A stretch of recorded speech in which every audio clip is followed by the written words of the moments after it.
جس میں وہ کہتے ہیں کہ کسی بچے نے اپنی سوتیلی ماں کے ساتھ تھوڑی سی بات تہذیبی کی، تو میں بات پوری کر نہیں سکتا، آپ سمجھ گئے ہیں میری بات، آپ نے میل پڑھ بھی لی ہے. تو اس حوالہ سے انہوں نے پوچھا ہے کہ اب وہ ان کی والدہ یا ان کے والد کا اپنی بیوی کے ساتھ کیا تعلق برقرار ہے یا نہیں برقرار. اس سلسلہ میں قرآن و سنت کی روشنی میں جو بھی حکم ہے وہ واضح فرما دیجیے. اور بھی لیں گے. اس کے ساتھ 2 خطرے آئے ہیں دنوریا ٹاؤن سے، جو دارالعلوم وہاں مفتیوں نے خطرے جاری، وہ بہت عام ہے، ان بیچاروں کا گھر اجڑ رہا ہے، وہ پریشان ہے ٹاؤن بھی. تو پہلے ان کے بارے میں ٹھیک فرمائیے. تو یہ مسئلہ جو ہے نا، قرآن مجید میں بات اس طرح آتی ہے نا کہ آدمی نے کسی عورت سے نکاح کیا ہو تو پھر اس کی ماں جو ہے نا اوپر تک دادیاں نانیاں وہ بھی حرام ہو جاتی ہیں، اس کی بیٹی واسیاں وہ بھی حرام ہو جاتی ہیں. اور ان سے مطہرت کہتے ہیں کہ یہ سسرالی رشتہ قائم ہو جائے تو پھر وہ بیوی کے نا اوپر والیاں بھی نیچے والی جو اس کی اولاد سب حرام ہے.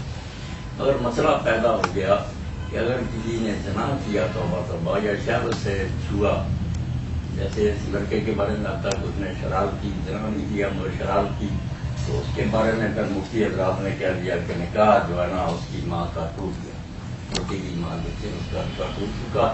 اب اس کا خاوند اس کو نہیں رکھ سکتا کیونکہ بیٹے نے جب اس کو چھو لیا تو آپ کے لیے کیسے لا رہی.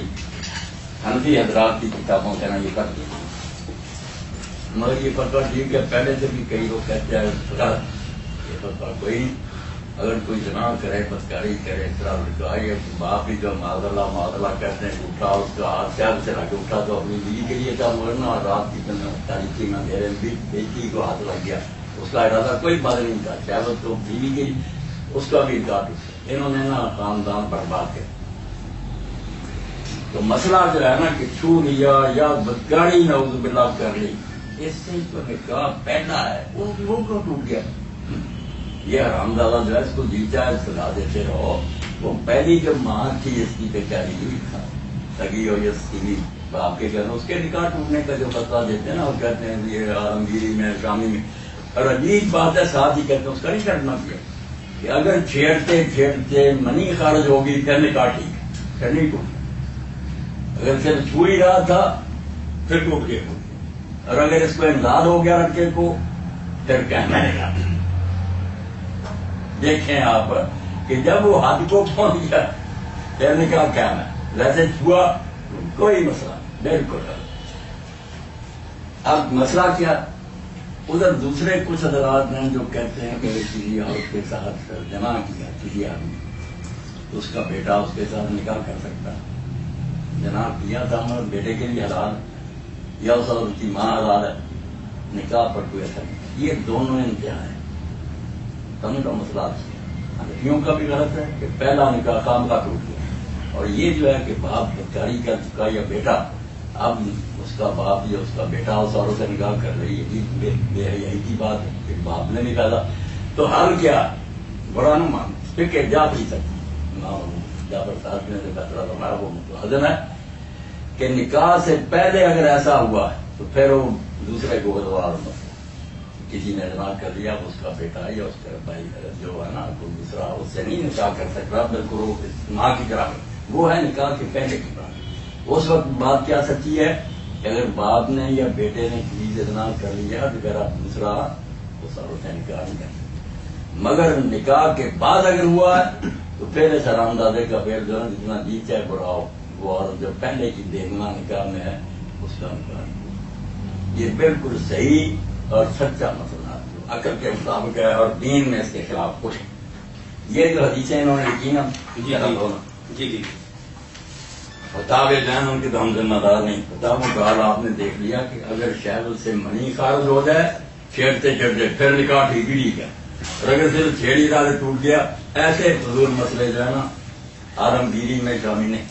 مگر جو حدیثیں انہوں نے لکھ لی نا کہ اللہ کے رسول علیہ السلام نے بھی یہ فرمایا اور صحابہ نے بھی یہ فرمایا. دیکھتے ہیں من نظر آئے بمرات بشہوت حرمت علیہ امہا وابنتہا. ام ہانی کہتی ہیں حضور نے فرمایا کسی عورت کی شرمگاہ کی طرف شہوت سے کسی نے دیکھ ہی لیا تب اس عورت کی ماں اور بیٹی نے اس سے نکاح کرنا اس کے لیے حرام، صرف شہوت سے دیکھ لیا. دوسری طرف اسی لعنت کا آیا یہ بھی میرے بھائی کوئی حدیثیں نہ ان کا گزارا ہے نہ خیر ہے.